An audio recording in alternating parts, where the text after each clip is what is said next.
All right. Hey friends, Grant here from Subset Studio Co. You know, I've been racking my brain all day trying to figure out the best way to start this video off, and I think the best way to do it is by doing it the same way I did the last one, which is by thanking all of you, all of those who are subscribed to the channel, even those of you who aren't, but come by from time to time to check things out. Thank you so much. I wouldn't have guessed, but since I posted the last video, I've gained over 100 new subscribers, so that's awesome. Yeah, so I figured I'd just jump on here and do a post real quick as a little bit of a progress report. You know, I was working on sort of a part 2 of this video last night, editing some clips together, and I realized that I didn't record sound. I had the receiver for my microphone here plugged into the camera, but this sucker wasn't on. I was just kind of working, and I recorded a bunch of clips with no audio.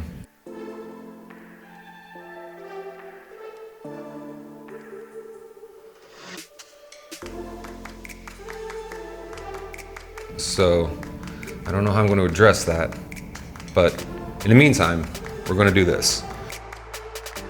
We're going to go back in time.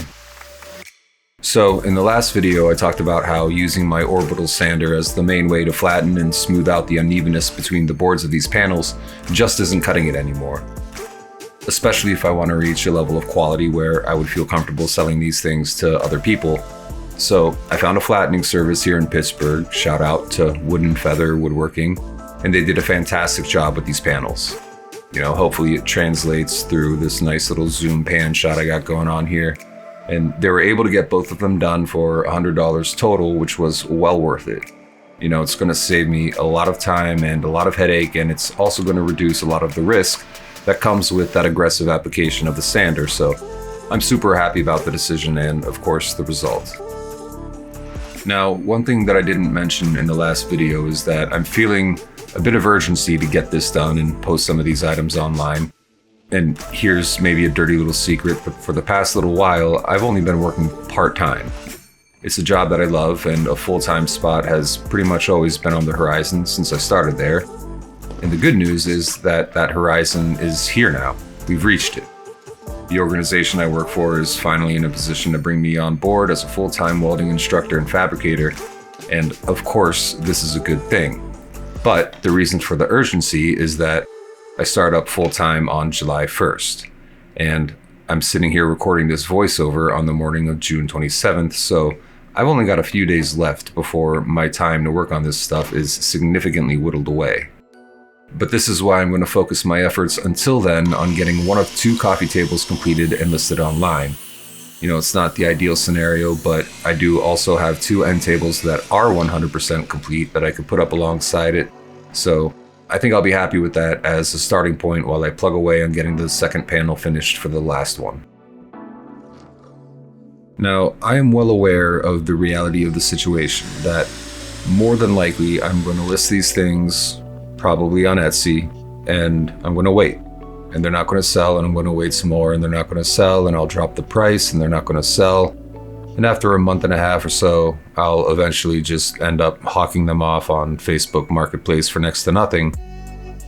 But the simple act of putting them out there and giving them the opportunity to make some money will be a goal achieved.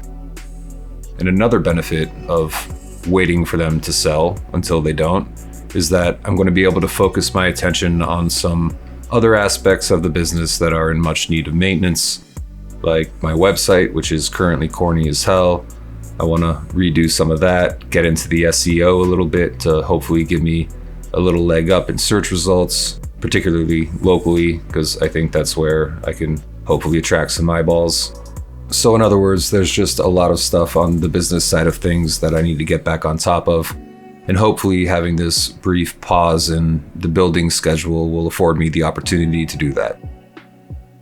And you know, this brings me to my last point, and I swear I won't gush this hard every single video, but I do want to take a minute to once again thank all of you who watch these videos, especially the last one.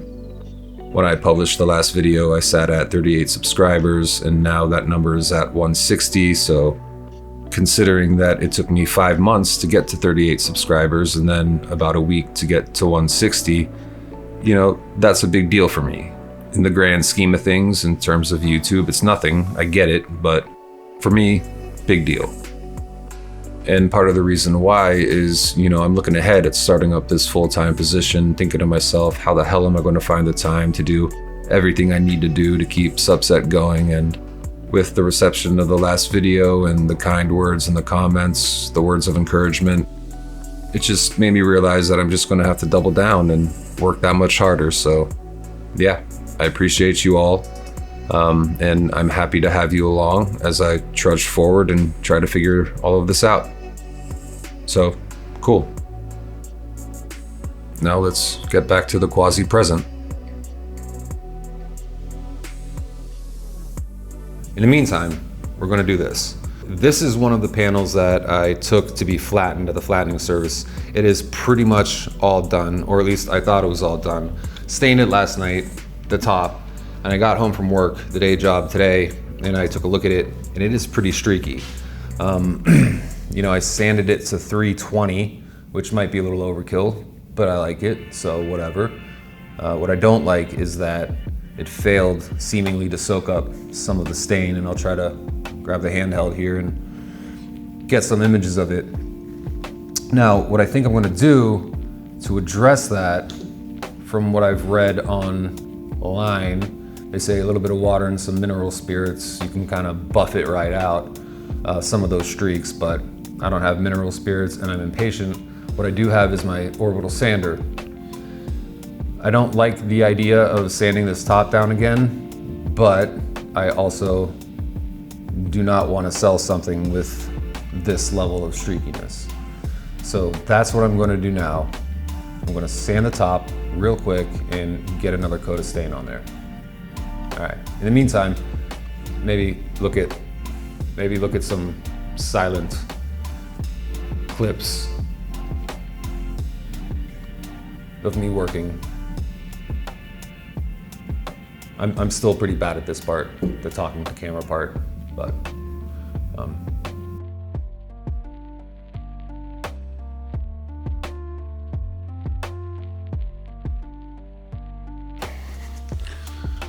all right, you guys, so obviously we're not in the garage, but I didn't want to end the video like that. So I came down here. This is our unused room down in our unfinished basement.